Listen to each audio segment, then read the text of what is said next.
টানা ৪ বছর ধরে অর্থনৈতিক প্রবৃদ্ধি নিম্নমুখী থাকলেও আগামী ২৬-২৭ অর্থবছরের বাজেটে ৬.৫% জিডিপি প্রবৃদ্ধির উচ্চাভিলাষী লক্ষ্য নির্ধারণ করতে যাচ্ছে সরকার।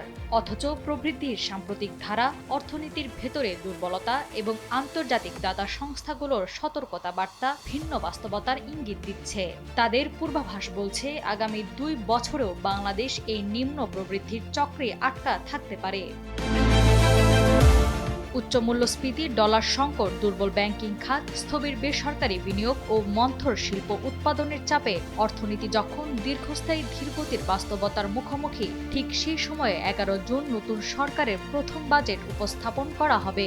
অর্থ মন্ত্রণালয়ের কর্মকর্তারা বলছেন, বাজেটে একদিকে মূল্যস্ফীতি নিয়ন্ত্রণ, অন্যদিকে বিনিয়োগ ও উৎপাদন বাড়িয়ে অর্থনীতিকে আবার প্রবৃদ্ধির পথে ফেরানোর চেষ্টা থাকবে।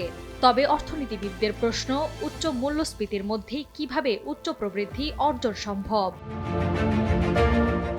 বাংলাদেশ উন্নয়ন গবেষণা প্রতিষ্ঠানের সাবেক মহাপরিচালক ডক্টর মুস্তফা কামাল মুজেরি সতর্ক করে বলেন, রাজস্ব আহরণ সক্ষমতা না বাড়িয়ে বড় ব্যয় ও উচ্চ প্রবৃদ্ধির লক্ষ্য ধরে রাখা হলে ঋণ নির্ভরতা বাড়বে। এই বিষয়ে পিআরআই এর প্রধান অর্থনীতিবিদ ডক্টর আশিকুর রহমান বলেন, শুধু চাহিদা বাড়িয়ে প্রবৃদ্ধি ত্বরান্বিত করা গেলে মূল্যস্ফীতি আরও বাড়বে এবং সামষ্টিক অর্থনৈতিক স্থিতিশীলতা ক্ষতিগ্রস্ত হবে। এখন প্রয়োজন উৎপাদনশীলতা কেন্দ্রিক সংস্কার। নাওয়ার সালসাবিল দুর্দানা, সময়ের আলো।